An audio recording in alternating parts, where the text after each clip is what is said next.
Today on Cityline, it's our culture special, and we're starting on the runway. Their versatility, their inspiration in changing the landscape of fashion here in Canada, I'm loving it. Shining the spotlight on Black designers. I just feel like a goddess every time I wear it.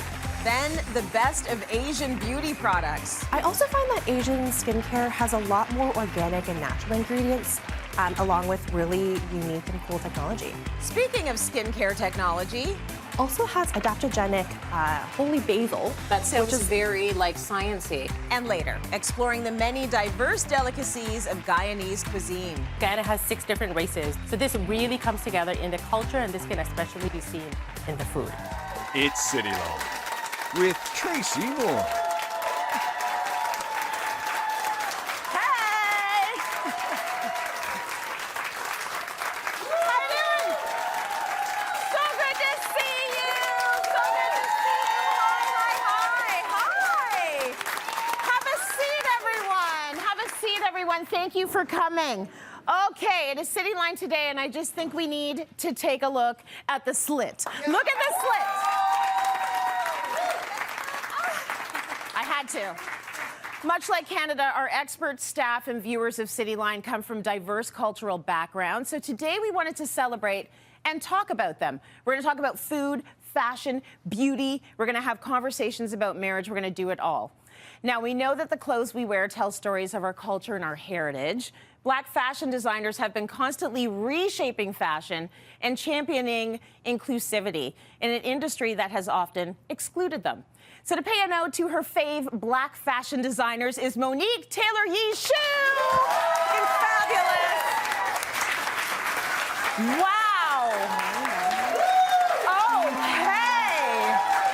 Yes, honey. Now, did you know that you were going to go so beautifully with this? I did Look not. At this. Hello. It is perfect. I'm so happy that we're talking about fashion because you will see Mo on the show. She's doing DIY. She's talking about her beautiful girls, but she is a fashionista to her core. She really is. I love it. So it makes perfect sense that you were the one that is highlighting these Black fashion designers, and you look phenomenal. Thank you. So Thank you. Oh, this good. is a whole joy.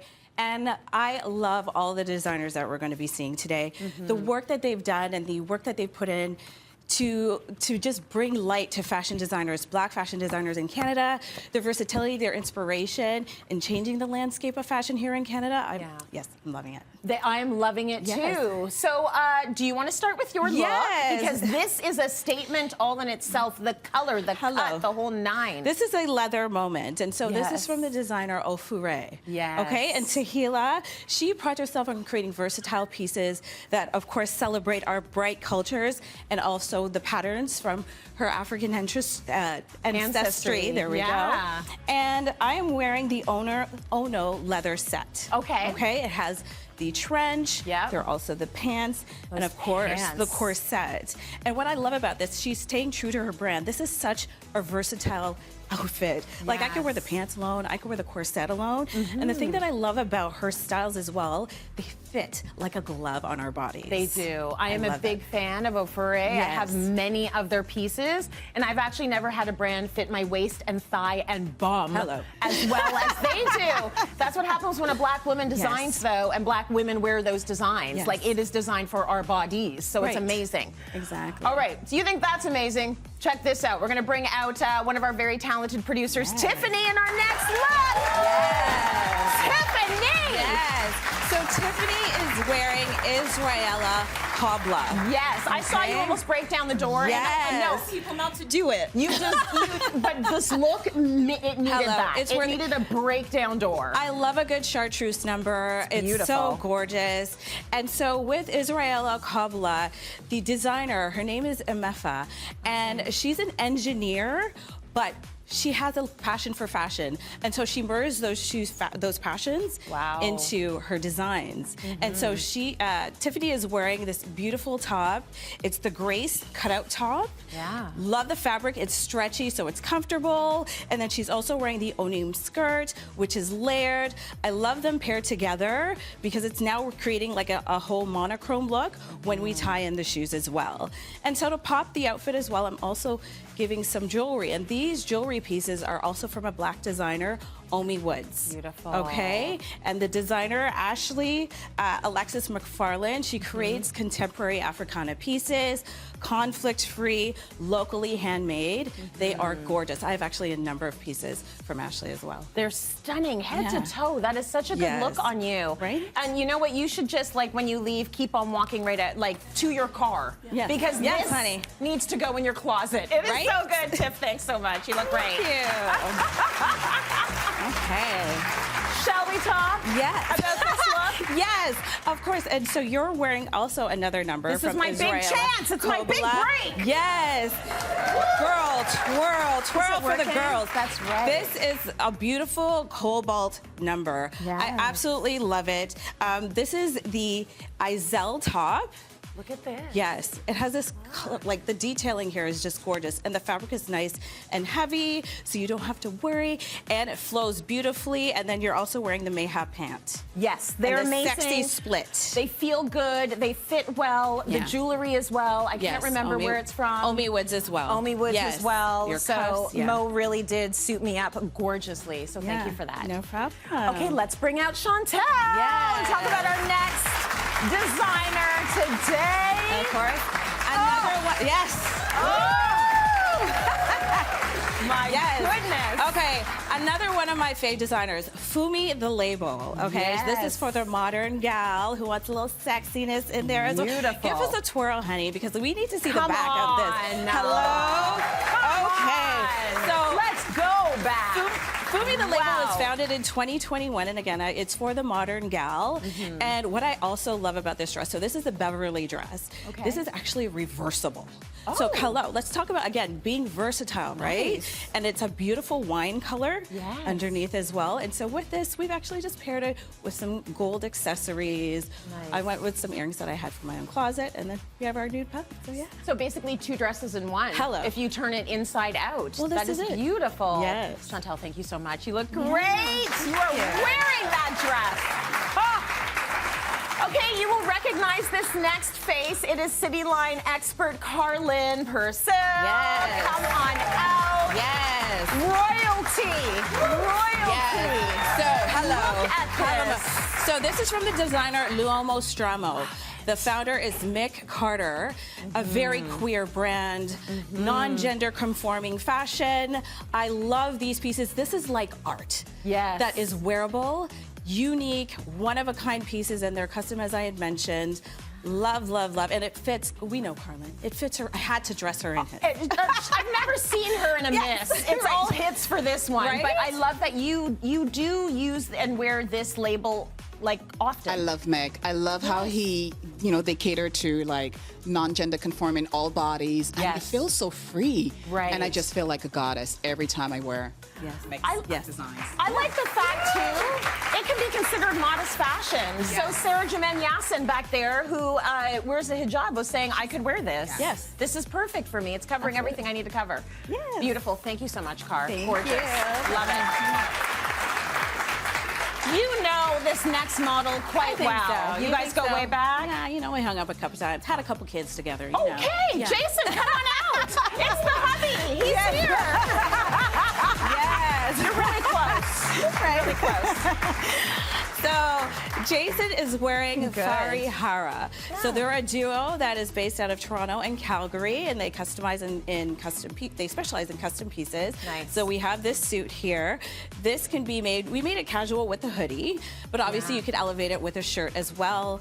And then we have Jason carrying this briefcase from Sully and Son Co. As we know, George Sully, iconic founder of Black Designer Canada database, and so he has his own line of accessories. And so we have this wonderful briefcase that can convert into a backpack as well, Yes. which is amazing. George Sully's goods are amazing like Yes. that. They're like transformer pieces. They do all the things. And I Yes. have a bag that I wear everywhere all the time. Mo, you did great. Jay, not bad. Well done. Let's go to break. More coming up. Stay with us. Put it here, man. Yeah. Coming up, learning the secrets of Asian skincare. Turmeric is the holy grail of ingredients. In Ayurveda, it's known for having anti-inflammatory, detoxifying, and brightening effects in the skin.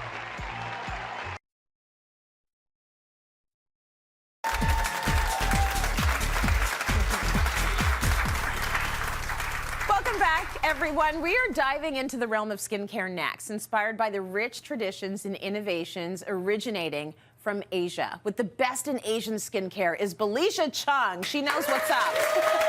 When it comes to, skin, good skin, your skin is gorgeous. So it's the age-old question, Belicia, like, why is Asian skincare leaps and bounds ahead of anyone else? They've done a lot of research, and there's so much innovation in Asian skincare.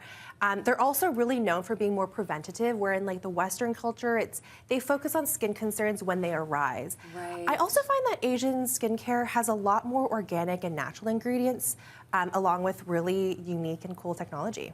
Very good. Okay, so we are going to start our tour in Japan. In Japan, Yep. yeah. When we talk about technology, you have to talk about Japan. Yes. When I went to Japan, I was overwhelmed by how many options of sun care they have.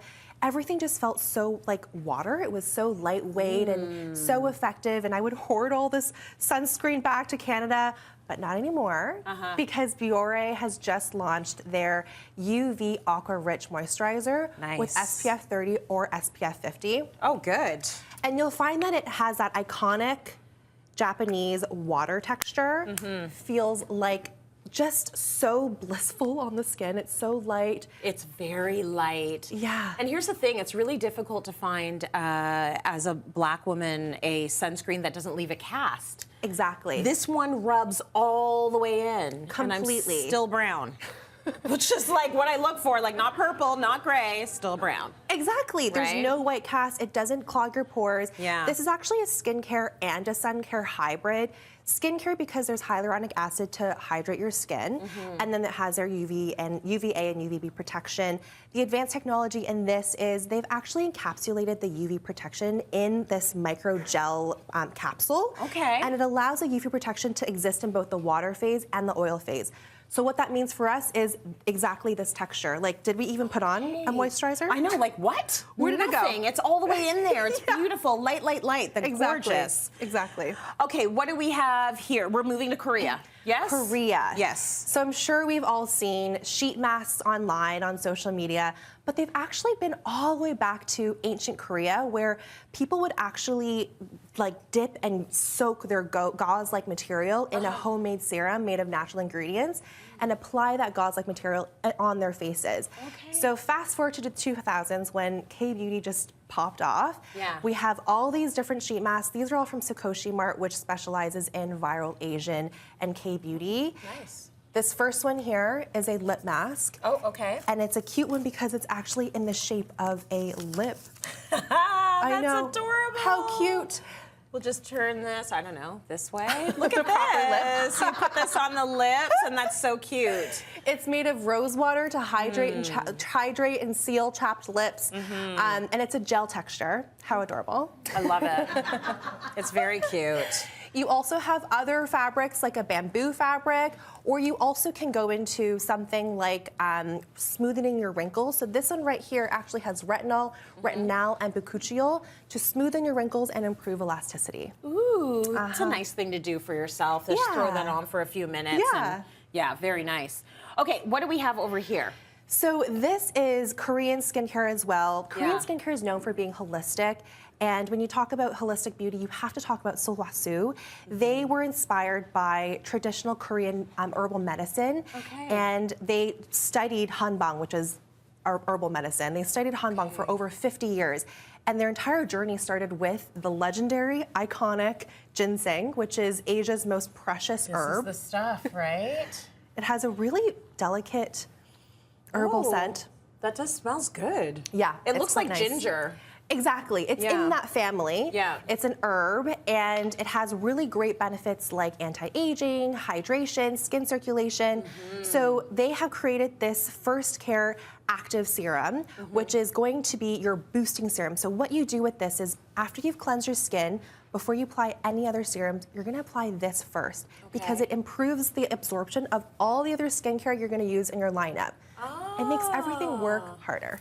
Okay, so you're going to put on that serum before you put on your serum. Exactly. And then it's like your hardworking serum will really work because Exactly. that's on to help it get in there. Exactly. And your Cool. skin will just be more radiant, smooth, Yeah. even texture. You will be glowing. Oh, I love that. Yeah.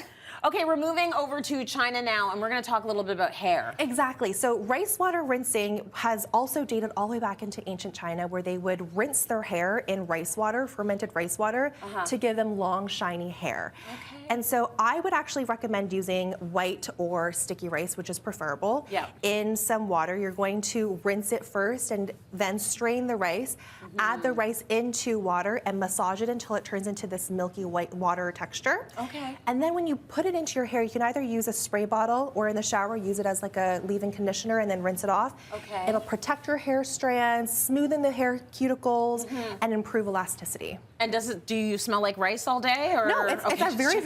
I mean, I'm not against that. I love rice. Me too. Yeah, but I'm no, Asian. you're good. Exactly. Yeah.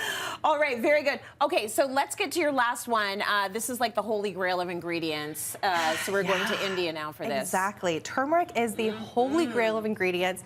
In Ayurveda, it's known for having anti-inflammatory, detoxifying, and brightening effects on the skin. So Sahajan, which is a Canadian brand, created this brightening mask with turmeric because they were also inspired by the Indian wedding culture, where brides would, days leading up to their wedding, go through a haldi ceremony where they're adorned with love from their families and actually use this turmeric mask to brighten their skin so they're glowing on their wedding day. Wow. So Sahajan has sourced Ayurvedic texts and work with modern-day chemists to create this mask, and you just leave it on for 15 minutes, let it dry, you rinse it off. It's quite a light formula. Nice. And it has hemp seed oil to soothe and calm the skin. Also has adaptogenic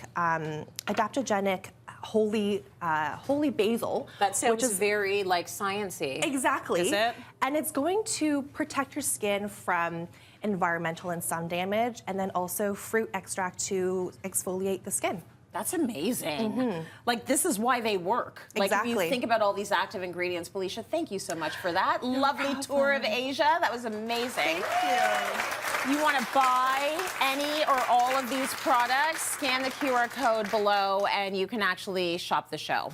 Plus, everyone in our audience gets to go home with not one, but 2 Biore UV Aqua Rich moisturizers with SPF 30 and 50, and the amazing brightening mask from Sahajan. Yes.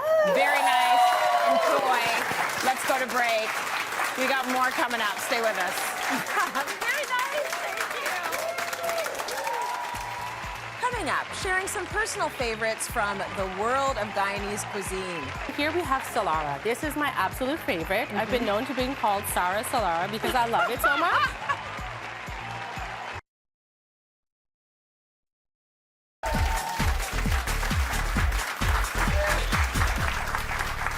Welcome back. We have been celebrating culture all over the world, and our next stop is Guyana. So you usually see our next guest in studio talking about charcuterie boards, but today she is showing us the vibrant kaleidoscope of Guyanese cuisine. Please welcome Sarah Juman-Yassin. Yes! Let's get into it. Yes. Guyanese heritage. Guyanese heritage. Okay, and so when we think of Guyana, we're thinking of many cultures all together, are we not? That's right. Guyana has a rich culture that's brought to it by its diverse population because Guyana has 6 different races. There's Indian, African, Indigenous, Portuguese, Chinese, and European. So this really comes together in the culture, and this can especially be seen in the food. And Guyana is also a standout in South America, is it not? Yes, it's the only English-speaking country in South America. Okay. But it's very much considered part of the Caribbean.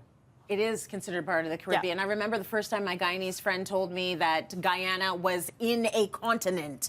Like it's in South America. I didn't see it that way because we're always celebrating all the things with Guyanese folks, but it's part of the Caribbean. Okay, so you have all the different cultures represented here from Guyana. Let's start here. So we're starting with appetizers. Yeah. So here we have egg ball. So egg ball is a very popular appetizer, snack, or anytime food. It is made from hard-boiled egg encrusted in cassava, also known as yuca, and then it is deep fried until golden brown. And it's great for any time. It's served in a lot of snackettes. Then we have plantain chips. So in North America, we have potato chips. In Guyana, we have plantain chips. And it's made from green plantains that are deep fried and then salted. Yep. And it's served with mango sour. And mango sour is really green mangoes that are sweet and also a little bit spicy. You're going to taste that. So the egg balls and the plantain chips go good with that sauce. It's got a little bit of kick to it. Yeah, a little bit of kick. But these would both be what, appetizers? Yes. This is delicious. Like, it's got the Absolutely. protein, it's got the carbs, it's got some fiber in there. I like anything with egg, too. And, of course, plantain's plantain. It's always going to be popular, right?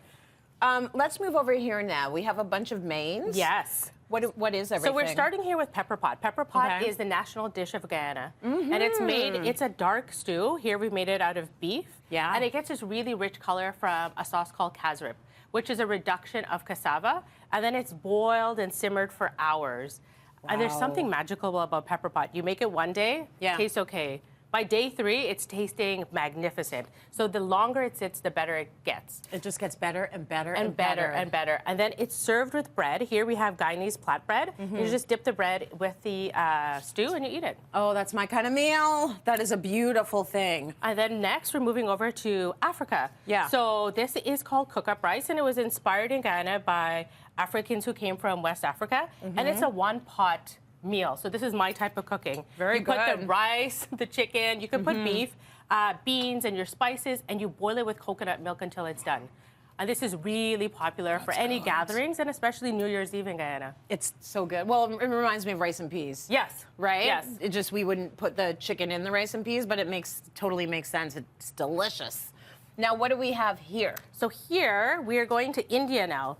So dal originated in India, and it came to Guyana by Indian settlers. So this is, think of split pea soup. Okay. So this is yellow split peas, and it's boiled with turmeric, curry powder, and different spices. And it's served as either a sauce or a gravy. Okay. Here I have it plated with rice. And we have vegetable curries. So here we have eggplant curry, we call it baigan. We have spinach here, and then we have pumpkin, and we eat it all together. But my favorite way of eating dal is in a bowl with roti. You break the roti up, and you eat it, and this is my type of Guyanese comfort food. That's how I just ate it, and it's so good. Oh, it's so good. And then next we're moving to Portugal. Yes. So the Portuguese came to Guyana and they brought saltfish cake. So saltfish cake is dry salted cod, and it's mixed with potatoes, green onions, and other spices, and it's rolled and formed into a ball, and then it's fried until golden brown. And it's delicious, high protein, great appetizer, great morning snack. Delicious, like a croquette, right? Yes. It's beautiful. Okay, we've done some apps, we've done some mains. Let's do some dessert. Okay, this is Let's my get favorite sweet. part. Okay, so the Chinese are also found in Guyana, and here we have Chinese cake, or as Guyanese people call it, Chinese cake. And this is really a version of Chinese black bean cake.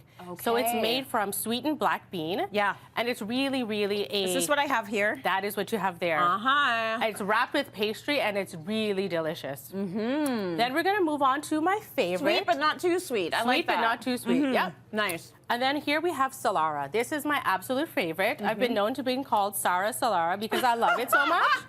And you know, I just love the nickname. So what this is, it's a rich pastry rolled with dyed coconut that has been sweetened. Oh, nice. And I have to tell you, and I have a lot of personal experience, it's best enjoyed warmed with a nice cup of tea. Oh, just warm it up a little bit. Yeah, Have your tea. Oh, I love amazing. that. It's amazing. Beautiful. And lastly, I wanted to show you here pine tart. So I don't know if you're familiar with pine jam.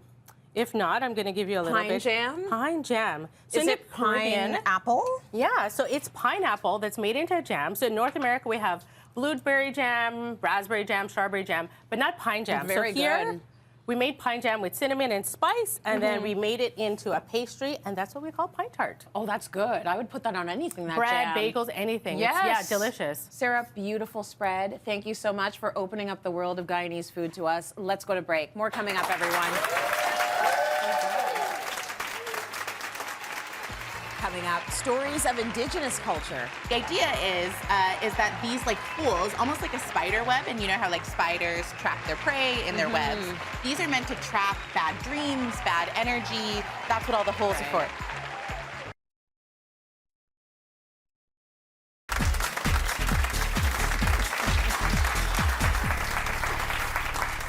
Welcome back, everyone. Many of us stare into our closet each morning, but don't put a lot of thought into what we wear every day. But clothing and items can be more than meets the eye. They can have a deeper meaning. It can be a story passed down through generations. Our next guest is putting a spotlight on Indigenous culture and has brought 3 items from her own personal collection. Cannot wait to get into them. Please welcome Riley Yesno. So good to have you. Always great to have you. It's been too long. Yes. So I like the idea that you can surround yourself with beautiful things that have a story and tie you to your culture, and you have brought a few items like that for us today. Yeah, absolutely. These are all dug out of my closet, like truly all around my bedroom. These are a very flat moccasin because they're very old. They're well loved. They are.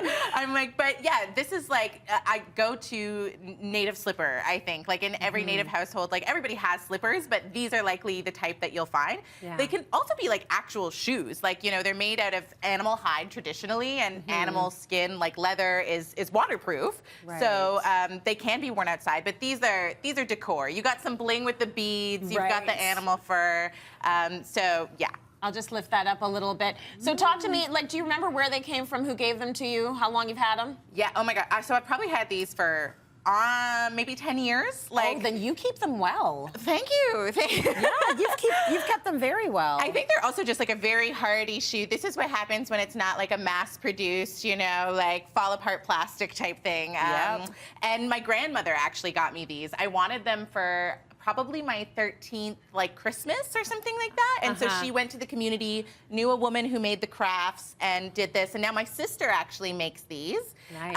And so for my last Christmas, she made a pair for my grandfather that had like a loon beaded on it. And it was like so beautiful. Yes, so I foresee many moccasins in my future. Oh, that's beautiful. I love that. Yeah. Let's talk about the dream catcher. Yeah. Okay, so this one is special. This is yours. You took it right off your wall? I did. Okay, let's talk about it. What does a dream catcher represent? Yeah, so a dream catcher, I feel like, is a little bit of a misunderstood item. It's become very synonymous with, I think, Indigenous people generally. Yeah. But as I understand it, it actually comes specifically from the Anishinaabe, which is my people. And then there's other nations, though, that have different like takes and designs on them as well. But the idea is that these like holes, almost like a spider web, and you know how like spiders trap their prey in their webs. These are meant to trap bad dreams, bad energy. That's what all the holes are for. Exactly. They're supposed to go through the hole. Yes, Yeah. yes. And so this is sinew, which is like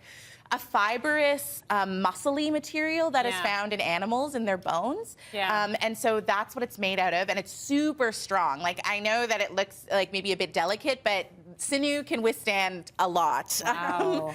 And yeah, this is also the fact that it catches bad dreams in there and bad energy is also why every time I see somebody with a dream catcher tattoo, I'm sorry if anybody has a dream catcher tattoo. Right. But is that you're trapping the bad energy on your body forever. Yikes. You're not supposed to do that. Oh my gosh, so who's gonna tell Miley Cyrus? Yeah. I feel like she's got one. Who's gonna tell her? Right? Because I feel like she might have one on her side there. Yeah. So yeah, that's not what this is about. They're not decoration. They actually serve a purpose. Yeah, and they are beautiful. Like, they're very much like a craft, you know, craft-made material. But like, I keep mine in my bedroom, and in just the way my room is set up, I have to have like a mirror facing my bed, which I hear is also bad energy. Not like from a traditional teaching, but like just something I'm sure I read on the internet once. Yes. So I put the dream catcher right beside it in hopes that it cancels it out. And so that's Bad mirror, good dream catcher. Work together. Yeah. Let's see. That's awesome. Okay, talk to me about this outfit we have here, because both pieces have a bit of significance to you. Yeah. So I was mostly trying to bring in the dream catcher. I mean, not the dream catcher. Sorry, the ribbon skirt. Yes. And then when I was putting an outfit together, I was like, I have this top that is, it says Admatung First Nation, which is the First Nation that I'm from, that I grew up on when I was really young. And I saw my grandfather, my non-Indigenous grandfather, wearing this one day, and I was like, since when do we have merch? Like, what is this? And so he gave it to me because I was like, I love this. This shirt's like older than I am. And so, yeah, it's well loved. And then the ribbon skirt, though, this is like one I haven't actually got the chance to wear yet because I got it for Pride Month and it came in just after. So June really can't come soon enough for me. Yes. And ribbon skirts are often associated with Indigenous women. January 4th actually just passed is National Ribbon Skirt Day. Okay. Yeah, and so they're handmade, and like obviously you can't go to a mall and get a ribbon skirt for the most part. So Etsy, Instagram, Facebook are where you get this. This is from a woman named Brenda Hadland, who's a Métis artist. I found her on Facebook and just was like, can I please have one?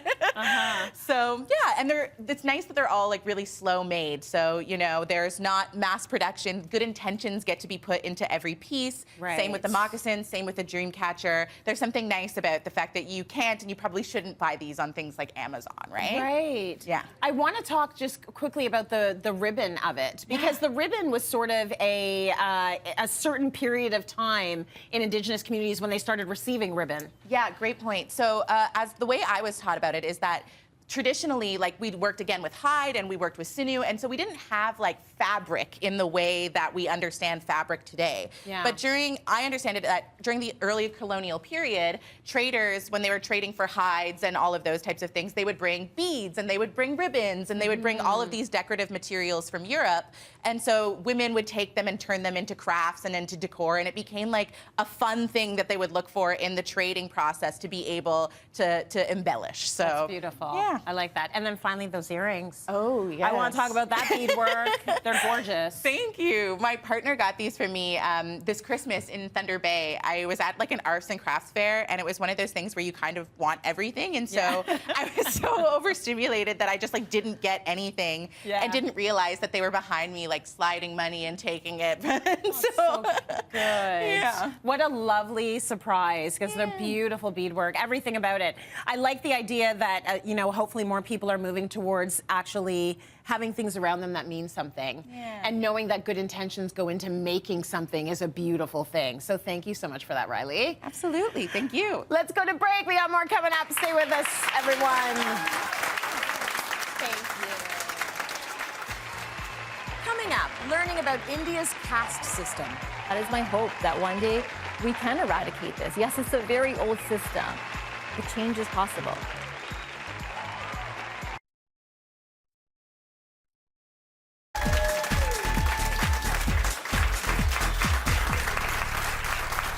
Welcome back, everyone. Now, you may have heard of something called the caste system in India, but did you know it happens here in Canada as well? It's a lottery by birth. And in some Indian homes, it dictates who you can date, who you can marry, the lowest ranking being a, quote, untouchable, which is a title our next guest was born into and was able to break free from. So please welcome Meera Estrada, who's joining us now. Thank you so much for being back. It is so good to have you. Thank you. Could you help us understand the caste system, how it works, what it means, and what are the different sort of class systems that exist within the caste system? For sure. So it's a 3,000-year-old hierarchical system in India. And if you think about it as a pyramid, so at the top of the pyramid, you have the Brahmins, or who are the teachers, the priests. Then you have the warriors. And then you have the merchants and the business people. And then you have the laborers.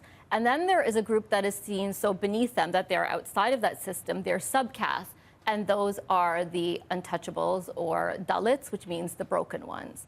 And so they do the menial jobs of cleaning sewers, and they're forced into these jobs. And like, it is unescapable. That is who you are by birth, and you cannot escape that. You are a champion of this cause. You have been working tirelessly to try and get rid of this hierarchy or have people look past it. Why is this so important to you, Meera? Well, first and foremost, it's personal, because I am born untouchable. And when I look at my family history, recent history, my grandfather in India, he actually learned to read and write sitting outside of school, because he was not allowed in a school building. If an upper caste person walks by, he had to put his head in the dirt, because even the shadow is seen as impure. My father's era was the era of segregation. So he could go to school. He sat at the back of the classroom. He was not called by his name. He was called BC, meaning backward class. He couldn't drink from the water pot. Upper caste boys would pour the water into his mouth. You know, everything to demean and dehumanize a person. I've never lived a day in my life in India, and caste has been with me my entire life, in terms of people asking what caste I am, especially in my 20s. My feeling of self-worth, self-esteem was so low, because I didn't tell anybody.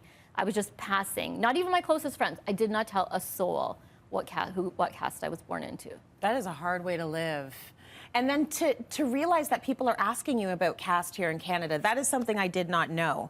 So you didn't speak of your caste to anyone around you. What was the turning point? When did you start talking about this with people who are close to you? So it was a very difficult turning point. Not until I was 40 years old did I talk about it. And I was at one of my close friends, again, growing up here, 20-year friendship. I had just had my second child, my daughter. We were on a play date. My mom even had come with me. And I was a journalist, and I hadn't told anybody about caste, but from a journalistic perspective, I had read that lower caste surrogates are paid less than higher caste surrogates. And my friend had just come from India at one of those fertility clinics. And so I asked her, I said, is that true? And she looked at me so nonchalantly, and she said, yeah, of course. I would never get a lower caste surrogate. I wouldn't want my kid to be stupid. And she said it, and my heart stopped. And I looked from the corner of my eye. I could see my daughter, my baby daughter, and her daughter playing together. I saw my mom, and I said, I am not going to have my child go through this. And my mom and I, when we got in the car, I burst into tears. I said, Mom, I need to speak up. And it was the first time I said, yes, you need to speak up. Because she came from a place of fear as well, which I understand, but she realized, she said, no, you say whatever, you tell the world. And I did. And you are, you know, you're doing this while your parents watch you take these really courageous and brave steps, because this is a really big deal. I want to talk about caste in the Canadian context. So it lives here, it moves here. How does it work within our Canadian system? Because I think we're used to class, but we're learning about caste. And so if you think about it, as more and more people immigrate, yes, we bring our beautiful cultures and traditions. We celebrate Diwali, Holi, but we also bring those uglier sides. And so it has become a big problem here, especially in university settings. In schools, I was asked to speak at a school of 12, 13-year-olds because there is caste-based bullying. And when I asked the class, I said, does anyone know what caste is? 95% of them raised their hands. These are 12-year-olds. And so it's starting very young, but there is progress being made. The States is passing laws in Seattle, the whole state of California. The TDSB, which is Ontario's biggest school system, finally passed a motion to have caste in the curriculum and as a protected category. It's now gone up to the Ontario Human Rights Commission. So things are starting to change, and I think just naming it gives it legitimacy. So TDSB is Toronto District School Board for anyone who lives outside of this province. Being called a protected group, what does that mean? So in the same way, so protected from discrimination. So in the same way, race, sexual orientation, gender are protected categories, like protected from discrimination. Caste is now becoming part of that. So for all of us listening, I want to know, are there actionable steps that we can take to help to smash this hierarchies? Like, how would we do it when we are outside of the culture? Yeah, so 100% education to me, I think, is key. Read the books. There are books here that you can read, learn about it, you know, share your stories and listen to other people's stories that come from their voices. And the films, Origin, Ava DuVernay's film is a masterpiece. I think it should be shown in schools for people to understand, also understand our interconnectedness. And, you know, asking what we can do. I just want to read this quote that was in Origin. She says, "Not one of us was around when this house was built, but here we are, the current occupants of a house with stress cracks in the foundation and a roof that must be replaced. We are heirs to whatever is right or wrong here. We didn't erect these uneven pillars, but they are ours to deal with now. Any more deterioration is on our watch." We have a responsibility. Yes, all of us, whether or not we created this, we now have the opportunity to fix this. What's interesting is that in a Western context, you can move in and out of class. Yes. Because a lot of it is tied to money. Monetary, right? Monetary gains. You can't go in and out of caste. You cannot. So this is determined by birth. Is there any way to jump caste? Can you marry into a higher caste? You could. So I do know of people who have married intercaste. Before it was seen as a definite no-no. But it comes up then, you know, like your caste is showing. You always feel that feeling of not good enough. And that's something I struggled with in my 20s. Like, I'm not a good girl. I'm not a good fit. I'm not from a good family. And so I ended up actually dating outside of my community because I sort of felt like I won't ever be seen for me. And it's a hard, especially for young people. And if that was in my 20s, I now have cousins in their 20s going through the exact same thing. What are your hopes in moving the caste conversation forward? Where do we need to go from here? Action. In the same way, without people having these conversations, doing the work, slavery was abolished, but it took brave people to come forward. It took allyship to move forward. And that is my hope, that one day we can eradicate this. Yes, it's a very old system, but change is possible. Change is always possible. Evolution, 100%. change, absolutely. Meera, thank you so much. Thank you. Took a lot for her to be here, so give her a lot of love. Thank you for this great conversation. We're going to break. We'll be back in a minute. Stay with us. Psst, you, yes, you. I've got a seat in Cityline's audience waiting just for you. Head to cityline.tv/tickets to go behind the scenes with your favorite experts, the chance at great giveaways, plus all the unexpected fun of bringing Cityline to your screens. What are you waiting for? Go click. We can't wait to see you.